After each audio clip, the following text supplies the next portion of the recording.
Welcome back to Imola, where we found a lovely little spot of shade and joined by James Vowles, all the J's in fact. In fact, I'm the only one here who's not officially part of the Williams setup. Feel a bit left out. Yet. Yeah, there's always room. What's happening? How do you reflect on that session, James?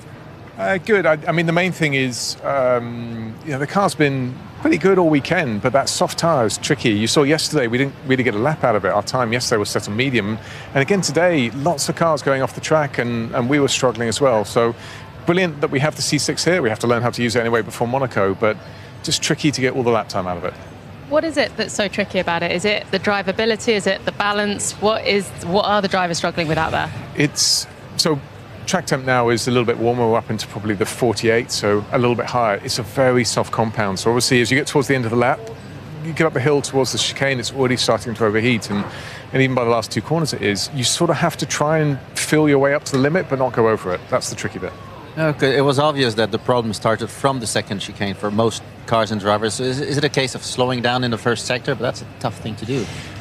I suspect it is. I'm going to use different words which make it sound more politically correct. Managing your tyre enthusiasm, your energy. Beautifully put. But I think it is. I think you've just got to be really careful not taking too much out of it early on in order to make sure you have a tyre for the lap. How much confidence have you got now in this car? Because it looks like the race pace is decent. You had obviously double points in Miami. No upgrades. Just proves you don't always have to bolt something on to get an improvement. I suspect it's an interesting one, the upgrade route. I mean, obviously, you can't do that ad infinitum, but it does give us a package we know, which allows us, especially when it's a new tyre, tricky track, to know what you've got and work with it well. I would actually argue an upgrade is the sort of momentum and strength that's been in the team over the last few races. It really does help you push you forward. But the main thing for me is this.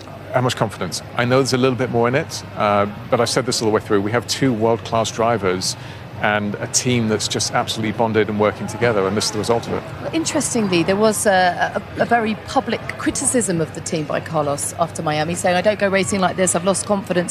What have you done to restore that confidence and bring sort of that energy back to the team? It's so the reason for that commentary is completely understandable. From his perspective, as far as he was aware, we were holding the cars in position because there was a cooling issue on Alex's car. And the next thing you knew is he didn't defend. Alex went through into the overtaking zone. Alex didn't disobey a team order because he didn't receive it at that point in time. What we've done is bring Carlos, Alex, the race engineers together straight after the race. I was with them in our little pit area, and I basically go through the sequence of what happened and what we have to improve on our side. And it's very much falls on my shoulders, the pit wall shoulders. When we do instructions, if we're going to do them, they've got to be clear, concise, delivered to both cars immediately, and no ability to find any wiggle room between all of it. That's it. No ambiguity. And looking back to this weekend, we're talking a lot about it being all about qualifying and the qualifying session being most important. Do you think there is something you can do in the race now as a strategy man? Do you think there's something you can pull out the hat?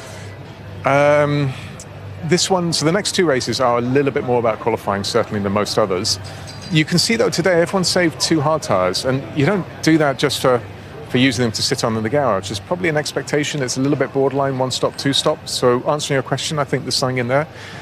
What makes this a hard one-stop, but a one-stop, is the pit lane is so long that you really don't want to take that hit twice if you can help it. But it's not all about qualifying. Good. Now, just before you go, I want to know, talk about them like they're not here for a moment. Yeah, no, with you. I'll turn the face this way. What do these two bring to Williams? They're good eggs, aren't they? I like these two. They're nice to work with. Jacques he'll tell me straight what's going on. That's what I love about him. That is true. You don't have to worry about not understanding him. It's there. There's no sugarcoating it. And he is, and I'm proud of it. I worked with him for many, many years, and last world champion that we had here within Williams. So that's what Jacques brings to the party. And with Jamie, just real nous on how we can bring through developing talent, whether it's men or women, into our sport, because she's been there, she's done that. She's a highly competitive racer, as you saw with the recent race win, and it's just really simple way of communicating between driver and engineers that she has available to her. You're not even blushing, you two. You're like, yeah, I heard it all before. I'll give you some bank details later. Exactly. Thank you very much for your time, and all the very best this weekend. Thank you. Thanks so much.